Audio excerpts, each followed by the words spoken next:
Ah! Why? I know that the Steel Rangers aren't bad ponies at heart.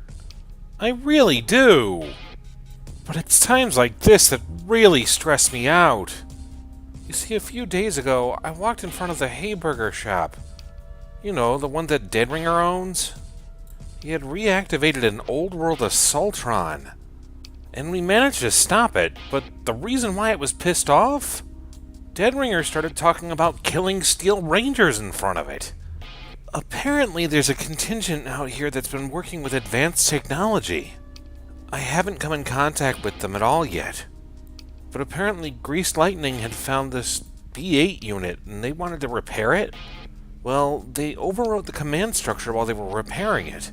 Greased explained to me that this bot was something that was unusual. It was scouting the area, and it almost found the town. But when the Rangers couldn't recall the bot, they decided to start transmitting a death threat to anyone who was holding on to the technology.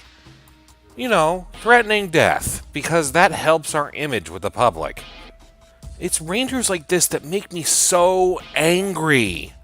For every one good Ranger who truly wants to preserve the technology and better pony kind, there's one jackoff that believes that all the ones outside are tribals and that they should just hoard the technology for years on end.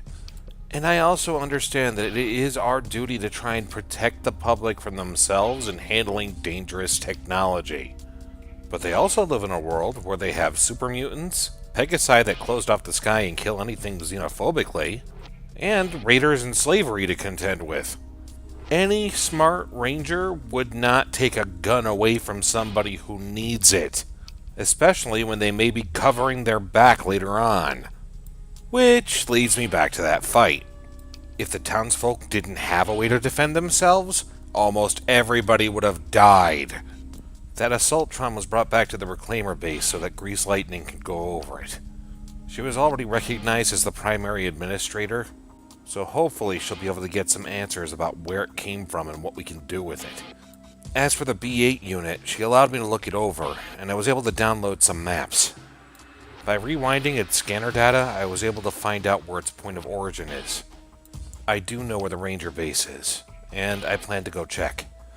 I plan on talking to them first. Hopefully they may recognize my status as an elder and listen to reason. I did have another plan that I discussed with the Reclaimers about posing as Steel Rangers for the time being. The idea is that they would have temporarily acted as them and pretended to be them about the town.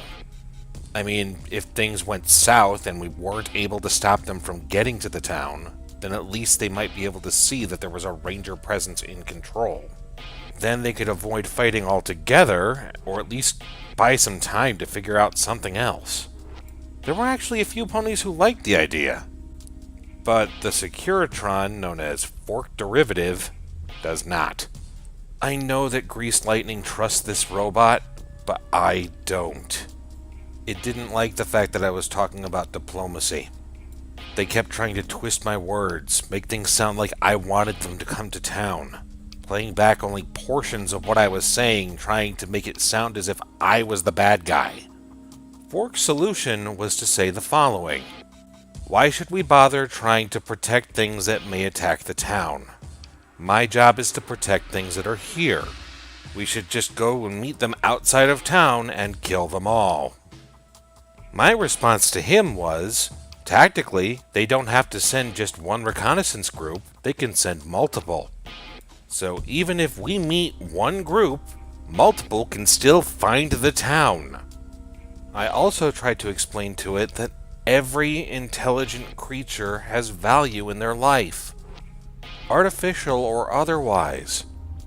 Some of these ponies just might be acting from orders from one bad apple. He didn't want to hear it.